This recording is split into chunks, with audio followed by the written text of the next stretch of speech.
Puyao River sa bayan ng San Nicolas, Pangasinan, inihahanda na ngayong patapos na ang tag-ulan. Yan ang balitang rinundahan ni Kawawang Kuboy. Pasok! Maraming salamat Igan. Sa ngayon ay nandito tayo sa Puyao River, ang isa sa lugar na dinadayo ng ating mga kababayan at mga dayuhan, maging ang mga turista dito lamang sa bayan ng San Nicolas, Pangasinan. So sa ngayon ay dinayo natin ang Puyao River upang bisitahin at tignan kung ano nang naging itsura nito at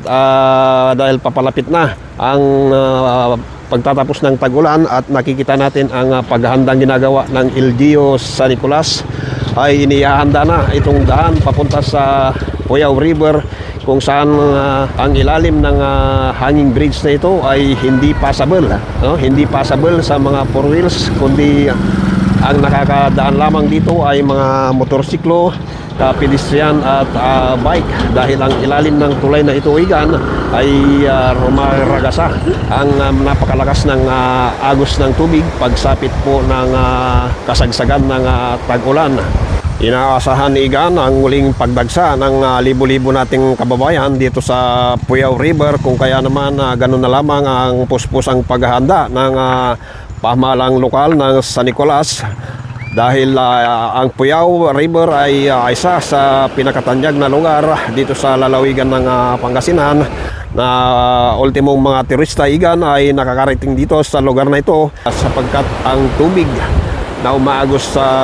ilog na ito ay nanggagaling sa kabundukan.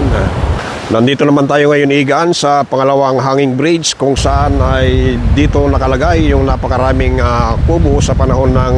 tag-araw. Ang nasa gawing kaliwa natin at sa kanan natin ay pulong-pulo ng kubo yan na ginagamit, pinupuntahan ng ating mga kababayan at mga dayuhan, mga nanggagaling sa iba't ibang lugar, nanggagaling sa iba't ibang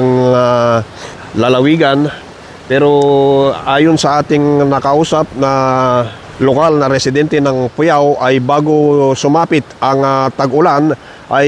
isa-isa na nila itong inaalis o tinatanggal para sa susunod na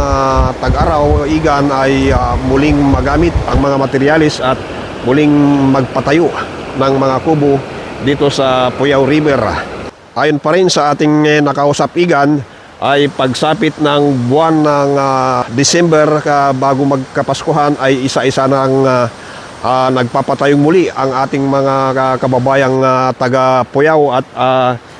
nakikita natin ngayon ay may mga ilang kubo na hindi na tinanggal dahil ito naman ay hindi inaabot ng tubig pagdating ng tag-ulan. Dahil itong ilog na ito Igan, pagsapit ng kasagsagan ng tag-ulan ay talagang napakalakas ng agos ng tubig dito, at